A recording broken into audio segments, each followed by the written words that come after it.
Good morning and welcome. Took a couple tries to get onto YouTube this morning, so that tells me there's a lot of stuff going on. A lot. So, hello, and I'm so glad you joined in today. It's been a heck of a week. There's a lot of energy going on. And so, let's start with sort of the concept of how do we hold coherence? How do we hold resonance? How do we hold balance, right? In the chaos. And so, let's start with the solar flares because they've been a little crazy. Last Sunday, a week ago, when we did the last video, we got up to an M6, and then it sort of hung out at M3, M2, and then M1, M1, M1. So we've been the entire week in the energy of the tower, which has gone from tap tap to I said, drop it, let it, put it down. You don't need this anymore. And we will find ways to get you to put this down. And we're going to go through this as it pertains to the Aries full moon that's happening tomorrow as well. So just sort of keep in mind that we've had some solar flares, and then we had a geomagnetic storm that created a lot of northern lights, or auroras. I think we got up to a KP7 midweek, and what that felt like for us. Let's just translate that. We can talk about what's going on out there, but what it really looks like is it looks like restlessness. It looks like interrupted sleep. It looks like constant zinging of energy in your body when you're trying to rest or trying to focus or trying to work, right?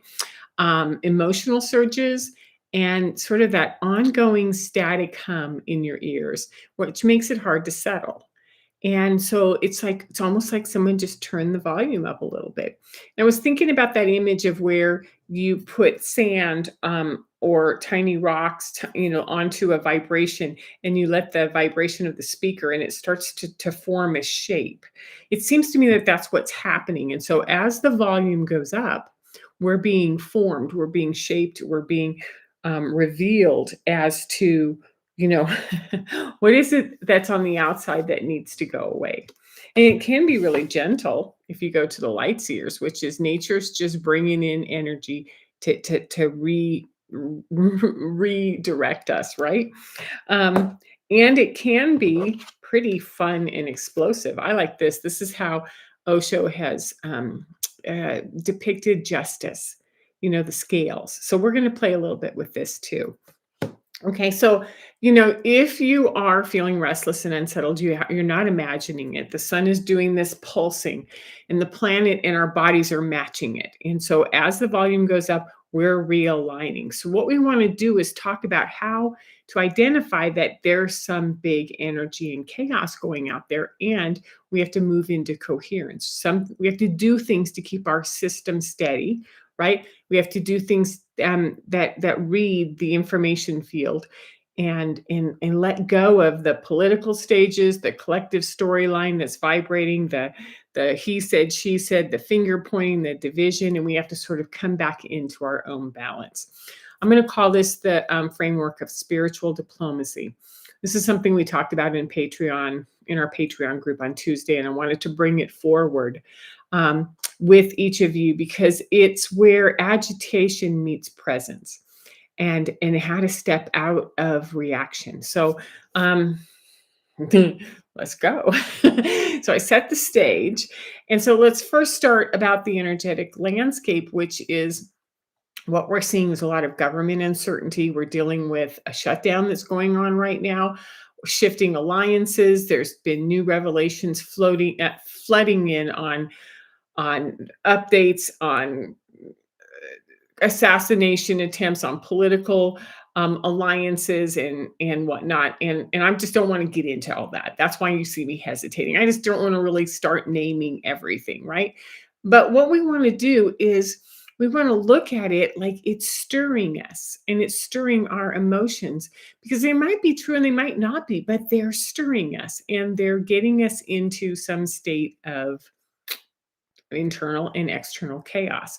So Lee Harris, he did his energy report for October, and he called it the heart reset of the 21st century. I thought that was pretty amazing.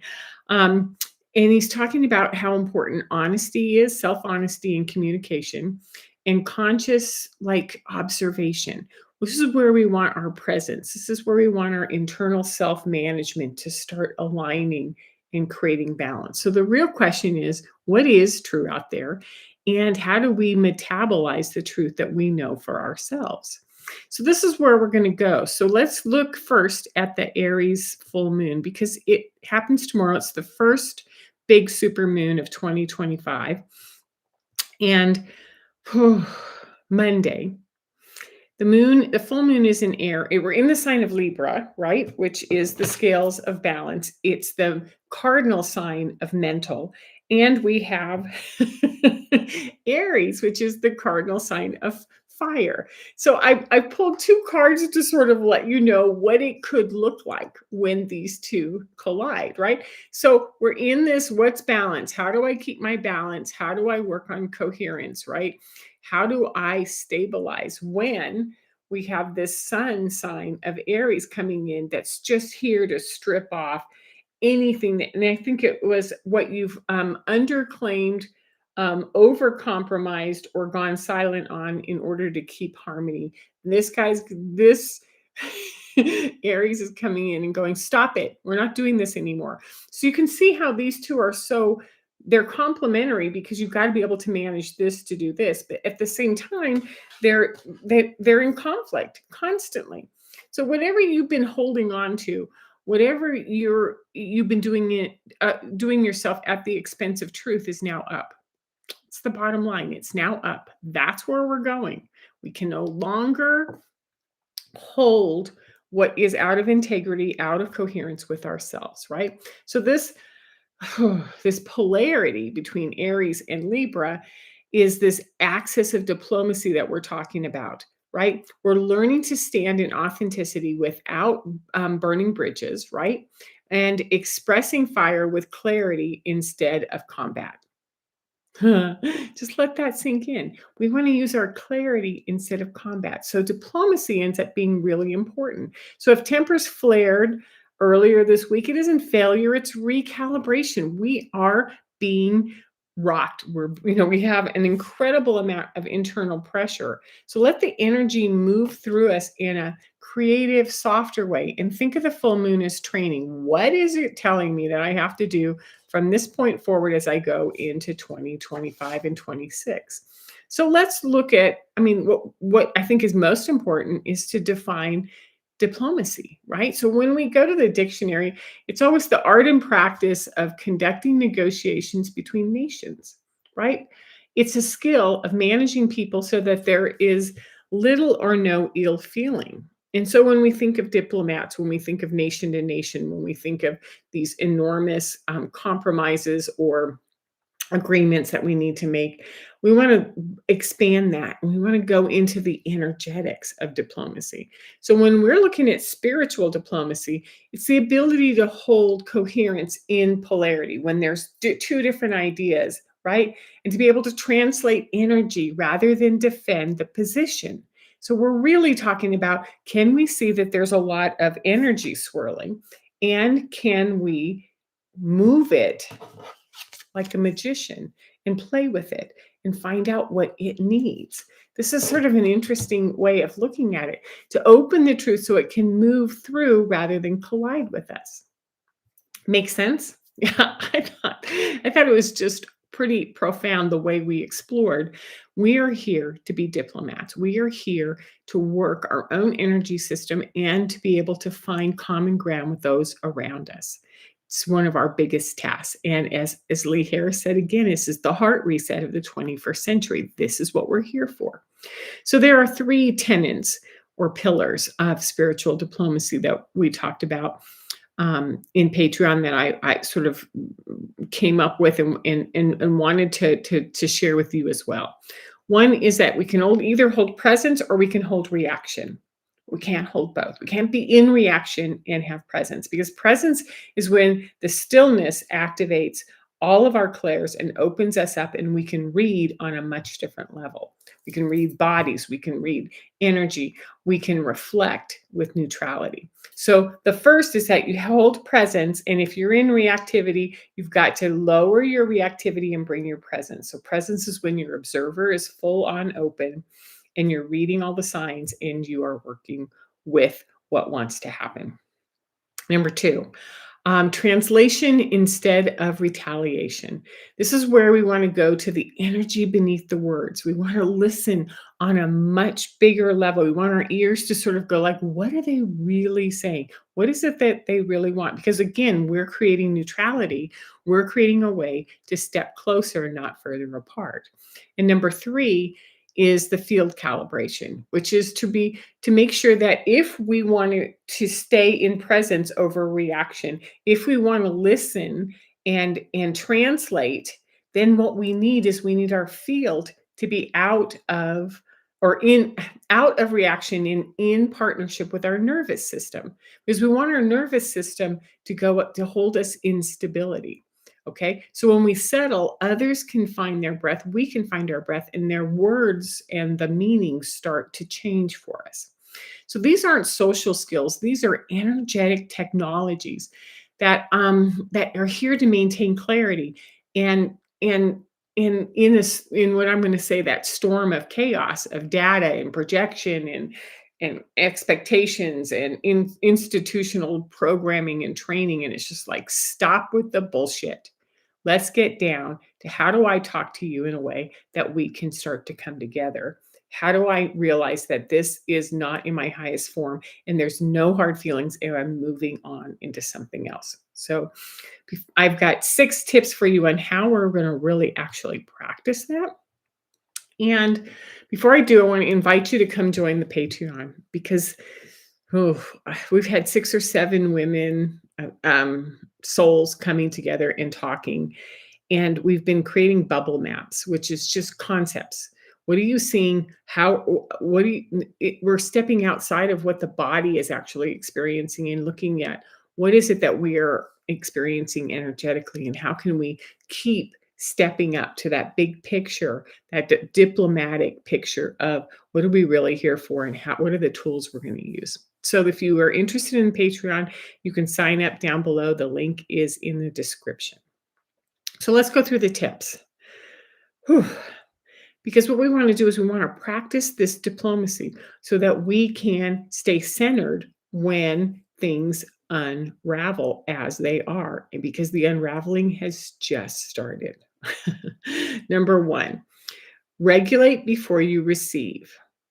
What does that mean? That means that you want to take a deep breath. You want to make sure that you're all the way in your body before you have a conversation, before you enter into engaging with somebody else. It's where your consciousness says, "Oh, only coherence and truth, please." So I ask for divine intervention in this conversation. Let it work the way that it needs to work for the benefit of both of us. So what we do is we regulate before we receive. We don't just go in and expect things to move. We center, breathe, and we go in. Number 2, to discern the difference between charge and clarity. Charge feels like constriction, like an aha, like a gotcha moment. And I'm noticing that there's a lot of people who are trying to do gotchas right now. Like, hey, I'm right. I think, I want to point this out to you. Like, okay. It's when our thoughts are racing. It's when there's an urgency. It's when there's some triggers and reactions going. Or is there clarity where your body is relaxing and saying, this is relief. There's a gentle click of resonance. So it's where you feel in charge. It's where you can step away and ground. And truth just doesn't have any panic to it. It has nothing but an open door. Does that make sense? Number 3, respond, don't react. So response is that liquid feminine energy, which is like, I hear that. Okay, what do we do with that?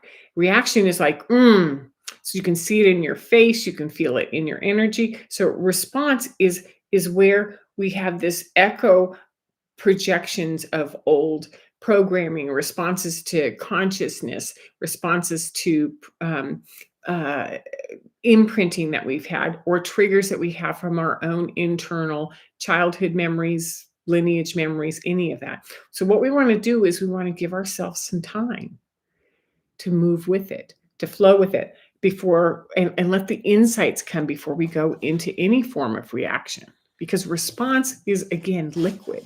Response is the divine feminine. Response is the way that we listen and we lean in and we go, tell me more. Tell me more. Okay. Number 4, ground information through embodiment. I think we're here kind of like I keep envisioning us as this corkscrew. Just keep digging yourself deeper and deeper into the ground so that you're steady. And then let these pieces of information come and decide what you're going to take and what you're not going to take. And in order to ground like that, to ground this information in embodiment, what we need is we need to walk. We need to get outside in nature. We need to dance. We need to cook. We need to let revelation sort of fall into place within things that we enjoy. So we digest light through motion, not through endless scrolling. So you're not going to get enlightened by getting your phone and going, what's the next meme that I can find? You get enlightened. You get present. You get aligned and embodied when you're outside in nature, when you can see the beauty of what is around you rather than the seeking of more information. Number 5, translate the energy of conversation. So drop the personal filter of it makes me feel. If there's anything that I can say every time that I hear someone, it makes me feel or it made me feel, that is a victim statement. So what we want to do is we want to translate that into I am feeling or I noticed. It's a sovereign statement that simply shifts and removes you from the story and returns you to neutrality. I feel, I am. Then the mirror is in energetic intention. It sounds like you want to be heard. It sounds like, from what I understand, this is what you're asking me. Because when you say, oh, well, you make me feel like I didn't do anything around here for the whole weekend, that is when we are on defensive. So what we say is, I noticed, or I feel, or I am. So compassion completes the circuit and it brings us into this stronger level of stabilization than we had before. Make sense? Number 6, anchor all of this in compassion always, because every revelation and every disagreement is a symptom of awakening. It means that somebody's saying, oh, you're getting too far away, or you're starting to act this way, or I'm noticing, or I'm feeling uncomfortable, or I'm afraid. It's because when that dissonance happens versus resonance, when that incoherence is starting to feel like chaos, what we want to do is find out what our personal coherence is. What is it that we need, right? Because what we want to do is remember everything is through our own heart and coherence. It has nothing to do with somebody else. If we don't know who we are and what we're saying, what we feel, what we want, we can't. We can't meet someone else and hear what they want. Makes sense, right? So compassion completes the circuit. Okay. So I just want to close with this is that October is teaching us that revelation without regulation breeds chaos. And we have every reason in the world to be worried, to feel like we are just being asked to surrender all the time. We're trying to bring things in balance. We're getting codes constantly, and we're trying to figure out what really matters. But diplomacy turns chaos into clarity. So when you embody peace, you broadcast stability into the collective field. What if that's the role that we have? What if that's the role that we're here to play? So here's a journal prompt. Where I reacted to new information this week, where have I reacted to new information this week, right? And how could I translate that same energy into presence? I'm going to write that down in the description below so that you have it. So thank you for being here and for holding coherence and for choosing compassion in this world when we're all on edge, right? So on edge. Come find us or come find us at the Patreon. Come find me next Sunday and we'll just keep talking about what's going on out there and how we can keep anchoring ourselves. Meanwhile, stay curious, stay kind, stay present. Take care. Bye bye.